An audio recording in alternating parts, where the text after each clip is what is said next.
नमस्कार, मैं Amit Kumar special teacher जे triple S Barwara से। जो आज का सेशन है वो पर्सनल स्किल्स का रहेगा। तो कल भी हमने पर्सनल स्किल्स के ऊपर एक वीडियो मैंने सेंड की है अभिभावकों के लिए, टीचर्स के लिए। बाथिंग स्किल्स, नहाने की कला, नहाना कैसे सिखाना चाहिए बच्चों को, CWS बच्चों को। तो जो ये टोटल मैंने 5 स्किल्स बताई थी, personal, social, academic, vocational, recreational. तो पर्सनल स्किल्स को आगे कंटिन्यू में ले जाते हुए जो नेक्स्ट स्किल है टॉयलेटिंग, मलमूत्र प्रशिक्षण ट्रेनिंग, तो उसके ऊपर मैं आज डिस्कस करना चाहूँगा, उसकी ट्रेनिंग देना चाहूँगा कि बच्चों को जो सीवियर टाइप के बच्चे हैं, प्रोफाउंड लेवल के बच्चे हैं, उनको टॉयलेटिंग प्रॉब्लम होती है। माइल्ड और मॉडरेट लेवल के बच्चे जो स्कूल में गोइंग बच्चे हैं उनको ही प्रॉब्लम होती है। तो कई बार उनका कंट्रोल नहीं हो पाता है, तो वो कहीं भी टॉयलेट कर देते हैं, उनका टाइमिंग फिक्स नहीं होता है। तो इस प्रकार की जो प्रॉब्लम बच्चों को स्कूल में आती है, घर पे आती है अभिभावकों को या टीचर्स को, तो उसको किस प्रकार से हैंडल किया जा सकता है। बच्चों को कई बार नहीं पता होता है कि टॉयलेटिंग स्किल क्या है, किस टाइम जाना चाहिए, कब आनी है, कब कहना है। तो बच्चों को जो स्टार्टिंग लेवल के बच्चों को हमें सिखाना बहुत ज़रूरी है। तो उसी चीज़ को ध्यान में रखते हुए आज की जो ये है टॉयलेटिंग स्किल्स, मलमूत्र प्रशिक्षण। तो मलमूत्र प्रशिक्षण देना हमें क्यों आवश्यक है, क्यों ज़रूरी है? क्योंकि इससे बच्चा जो है साफ था सूखा रहने में बच्चे की सहायता करता है। ये स्किल्स दैनिक जीवन में स्वतंत्रता से रहने में अधिक सहायक होता है, उसे समाज में स्वीकृति बढ़ेगी। देखिए, जो ये स्किल्स है, अगर बच्चा ये नहीं सीख पाता है तो सबसे ज़्यादा प्रॉब्लम पेरेंट्स को होती है, केयर टेकर को होती है। और इसी स्किल्स के कारण वो ज़्यादा से ज़्यादा बच्चों को क्या बोझ समझना स्टार्ट कर देते हैं। तो पेरेंट्स का ही बोझ हल्का हो जाता है अगर इन बच्चों को हम ट्रेनिंग देते हैं, या बच्चा सीख जाता है, अपने आप टॉयलेटिंग जाना सीख जाता है, टॉयलेट में जाना सीख जाता है, बाथरूम चला जाता है, तो इससे काफ़ी कुछ बच्चों को जो है एक समाज में स्वीकृति बढ़ती है। उनको एक उपेक्षा की दृष्टि से नहीं देखा जाता। तो उनको उपेक्षा की दृष्टि से ना देखा जाए, पेरेंट्स उसको लेके चिंतित ना हो। स्कूल में अगर बच्चे हैं तो टीचर्स उनकी तरफ बुरी निगाहों से ना देखें, उनको नीचा दृष्टि से ना देखें। तो इसलिए जो ये टॉयलेटिंग ट्रेनिंग है ये बहुत ही ज़रूरी बन जाती है, इन बच्चों को देनी है, इन बच्चों को आनी चाहिए। तो इस क्रम को आगे बढ़ते हुए इसके उद्देश्य क्या है, मलमूत्र प्रशिक्षण का उद्देश्य है कब मलमूत्र त्यागना है, कब जानना है, शौचालय जाना, टट्टी जाना, दरवाज़ा बंद करना, निकर नीचे की ओर खींचना। तो इस प्रकार के जो उद्देश्य हैं, कब मूत्र त्यागना, जानना है। तो सबसे पहले बच्चों को कई बार पता नहीं होता है कि उनको किस टाइम जाना है। दरवाज़ा बंद करना, तो इन बच्चों को इतना जो दिमागी लेवल है इतना नहीं होता है कि टॉयलेट के अंदर जाने के बाद दरवाज़ा बंद करना पड़ता है, नहीं करना पड़ता है। तो उनको एक प्राइवेसी को, अंडरस्टैंडिंग को सिखाते हुए हमें बच्चों को सबसे पहले ये सिखाना है कि टॉयलेट रूम इसमें जाने के बाद हमें दरवाज़ा बंद करना चाहिए। उसके बाद अंदर जाने के बाद हमें निक्कर को नीचे करना पड़ता है, या निक्कर को निकाल देना पड़ता है अगर ज़्यादा छोटा बच्चा है। कई बार बच्चे जो आज सीधा जाके बैठ जाते हैं, उनको नहीं पता होता निक्कर निकालनी या नहीं निकालनी, क्योंकि उनके ऊपर जो टॉयलेट का प्रेशर है वो बहुत ज़्यादा होता है। कई बार वो निक्कर में ही करते हैं। तो हमें बच्चों को अच्छे से सिखाना है, सबसे पहले हम टॉयलेट में जाने के बाद निक्कर निकालें।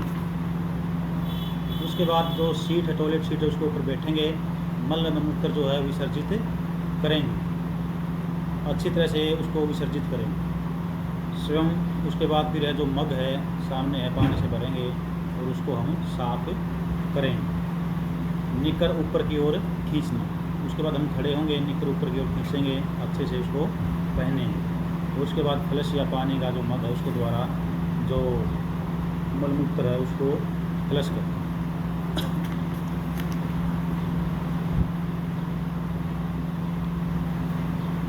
तो मलमूत्र प्रशिक्षण के लिए मार्गदर्शन, सबसे पहले मार्गदर्शन जिन बच्चों को प्रॉब्लम होती है, पता लगा लें कि बच्चे में कोई औषधि समस्या नहीं है। उसके पहले डॉक्टरी जांच करें, तो डॉक्टर बताएगा उसके अंदर कोई औषधि समस्या है या कोई और समस्या बच्चे के अंदर है। शुरुआत तभी करें जब बच्चा तैयार हो, तैयारी के चिन्ह 1 या 3 घंटे तक सूखा रह सके, प्रशंसा की बात समझ सके। उसके बाद हट जाने की बात बता सके, जैसे चुप हो जाना, चेहरे बनाना, आवाज़ निकालना, लाल चेहरा होना, पैर मोड़ना आदि, चलना, कपड़े पहनाना, उतारना, समझाना, साधारण सूचनाओं को बच्चे को समझाना। अक्सर गुस्ल खाने जाने वाले समय ही बालक को ले जाए। सबसे पहले तो हमें ये पता होना चाहिए बच्चे का टाइमिंग क्या है, कब वो मलमूत्र के त्यागने के लिए टॉयलेट जाना चाहता है, कब वो अपनी इच्छा जाहिर करता है। प्रशिक्षण का आरंभ मूत्र त्यागने में करें। इसके लिए सबसे पहले हम कई पद्धति होती हैं, उन पद्धतियों का इस्तेमाल कर सकते हैं। बच्चे को गुस्ल खाने ले जाएं। सवेरे उठने पर, नाश्ते से पहले या बाद में, दोपहर के भोजन से पहले या बाद के, दोपहर के बाद, रात के भोजन के पहले या बाद में, या सोने से पहले। तो ये पद्धति एक। तो बच्चे का टाइमिंग क्या है या किस किस टाइमिंग हमें लगता है बच्चा ये टॉयलेट करना चाहता है, तो उसको ध्यान में रखते हुए हम बच्चों को उसी के हिसाब से टॉयलेट में लेके जा सकते हैं। इसके बाद दूसरी पद्धति है मलमूत्र निरंतर जाने का नक्शा तैयार कीजिए। जैसे दूध का हिसाब रखते हैं, हमें एक चार्ट बनाना है, तो उसके अंदर डेट वाइज रविवार, दिन करेंगे सोमवार, मंगलवार, बुधवार, बृहस्पतिवार, शुक्रवार, शनिवार, समय और क्रिया, कितने बच्चे उठने के बाद कब जाता है, उसके बाद नाश्ते के बाद, दोपहर के बाद या सोने से पहले। बच्चों का सबसे पहले हम टाइमिंग नोट करेंगे, बच्चा किस टाइम जाता है, कितनी बार जाता है। चार्ट के द्वारा निरंतर जानने का समय तथा क्रियाकलाप का पता लगाना चलेगा। प्रशिक्षण अनुकूल समय में दीजिए। चार्ट के पहले खाने कालम के द्वारा बच्चा सवेरे उठने के बाद मलमूत्र त्यागने जाने का पता चलेगा। यदि आप इस चार्ट के समानांतर को देखें तो मलमूत्र त्यागने के नित्य क्रम का पता चल सके। तो ये देखिए, सबसे पहले सुझाव है टॉयलेट के पास ही चार्ट टांग दीजिए। जहाँ टॉयलेट है उसके आप चार्ट बनाइए, डेट वाइज आप उस चार्ट को टांग दीजिए तथा एक डोरी से पेंसिल बांध रखिए, जिससे बच्चा कितनी बार जाता है उस चार्ट पर लिख कर पता कर सकते हैं। चार्ट बना लिया, चार्ट को ध्यान से एक सप्ताह देखिए, बच्चा किस टाइम टॉयलेट जाता है, क्या क्या टाइम है, कितनी बार जाता है, जिससे अपने बच्चे में एक जैसा ही टॉयलेटिंग के व्यवहार का पता चलेगा कि वह सेम टाइमिंग जाता है या उसका टाइमिंग हर बार अलग अलग होता है। टॉयलेटिंग के व्यवहार का पता चलेगा। इस सप्ताह की अवधि में बच्चे को दस्त न हो, इस चीज़ के भी हमें ध्यान रखना है या चेतावनी है कि इस सप्ताह की अवधि में बच्चे को दस्त नहीं है। तो फिर तो देखिए वो सिस्टम जो है अलग हो जाता है, दस्त नहीं हुआ तो फ्रिक्वेंसी ज़्यादा हो, लेकिन नॉर्मल रूप में हमें उस चार्ट को हमें अच्छे से देखना है 1 हफ्ते तक कि बच्चे का टाइमिंग क्या है। निश्चित समय से पूर्व बच्चे को शौचालय ले जाएं। उसी क्रम से बच्चे को उस स्थान का परिचय कराते रहिए जब तक सीख ना ले। बच्चे को टॉयलेट कहाँ पे है, दरवाज़ा कहाँ पे है, कैसे बंद करना है, तो वो बच्चे को अच्छी तरह हमें सिखाना है जब तक बच्चे को पता ना लगे, बच्चा सीख ना जाए। यदि वो 5 मिनट तक मलमूत्र नहीं त्याग पाया तो उसे ज़बरदस्ती न करें, शायद उसे जाने की आवश्यकता ना हो। कई बार हम अपने हिसाब से बच्चे को टॉयलेट ले जाते हैं कि बच्चे को अभी टॉयलेट हमें लगता है आने वाला है, लेकिन उस टाइम कई बार बच्चा नहीं कर पाता। तो 5 मिनट तक हम वेट करेंगे, अगर नहीं आता है तो बच्चे के साथ ज़बरदस्ती ना हो। अगर बच्चे की इच्छा है मैं बाहर आना चाहता हूँ तो बच्चे को आप बाहर ले। मलमूत्र त्यागना सीखने के बाद बच्चे को टट्टी करने का प्रशिक्षण दीजिए। बच्चा अगर सहयोग कर रहा है तो साथ साथ में बच्चे की हम प्रशंसा भी करनी चाहिए। कई बार बच्चा जो वर्बली इंस्ट्रक्शन नहीं समझ पाता है इस प्रकार के ट्रेनिंग में, अगर बच्चा नहीं समझ पाता है तो जो फिजिकल प्रॉम्प्ट है, शारीरिक सहायता है बच्चे की, हम टाइम टू टाइम बच्चे को शारीरिक सहायता देंगे। शारीरिक सहायता खत्म होने के बाद हम वर्बली बच्चों को बोल सकते हैं। वर्बली भी अगर बच्चा सीख जाता तो उसके बाद साइन के द्वारा हम बच्चे को इंस्ट्रक्ट कर सकते हैं।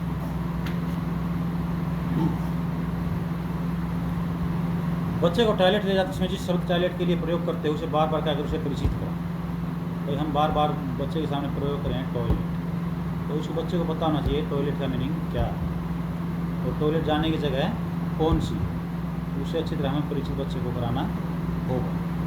धीरे धीरे बच्चा मलमूत्र त्यागने की बात दर्शाना सीख जाएगा। हमेशा टट्टी मलमूत्र त्यागने के संदर्भ में एक ही शब्द का प्रयोग किया।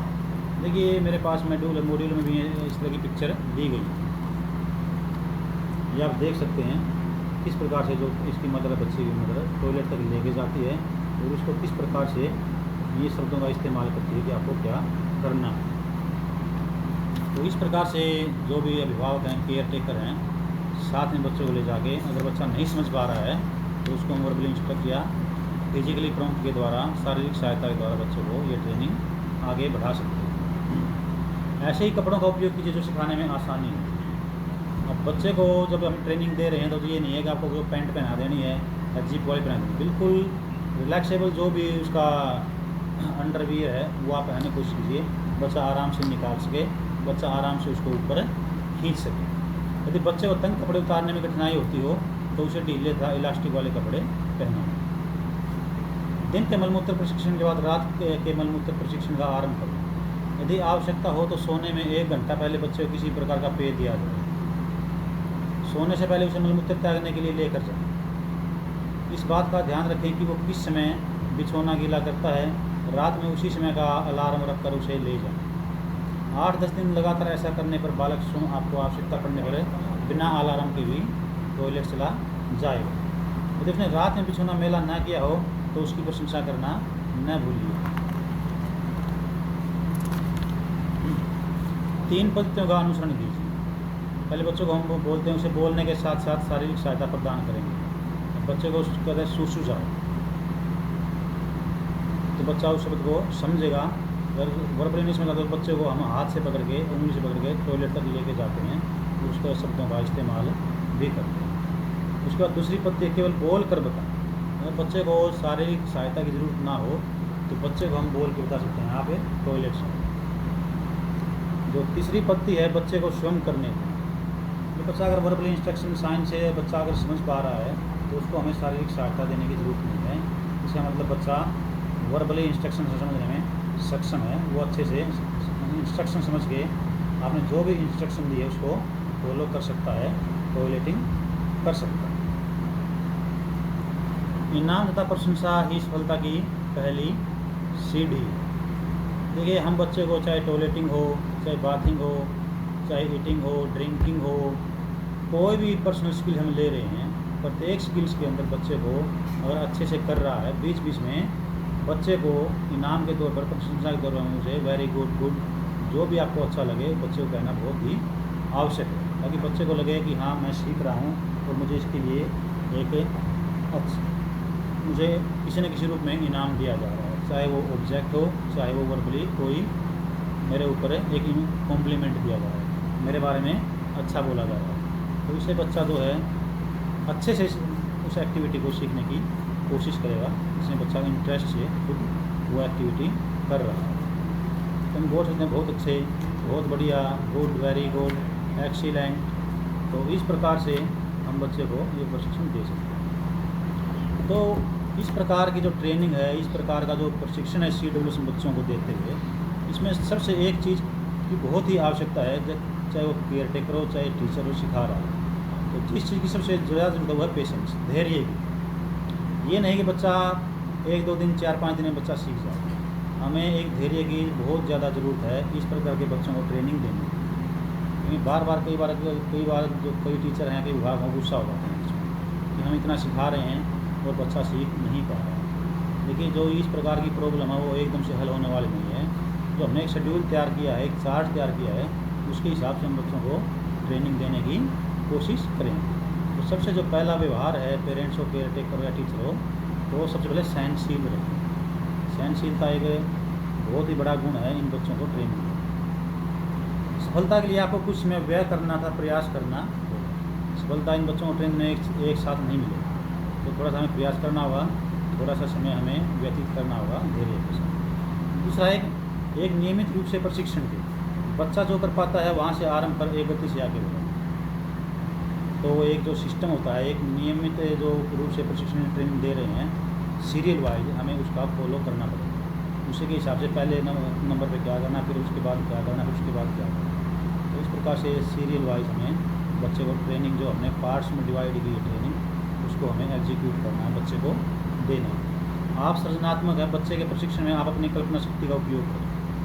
आप एक क्रिएटिव माइंड आपके पास, आप बच्चे को अपना जो क्रिएटिव माइंड है उसको ट्रेनिंग के दौरान आप यूज कर सकते हैं। उसकी तारीफ करें। जब बच्चा ठीक तरह करता है तो उसकी प्रशंसा करना कभी ना भूलें। ये कुछ बातें हैं ध्यान देने योग्य, जिसे हम जो इस प्रकार की टॉयलेट ट्रेनिंग है उसको हम बहुत अच्छे से बच्चे को सिखा सकते हैं।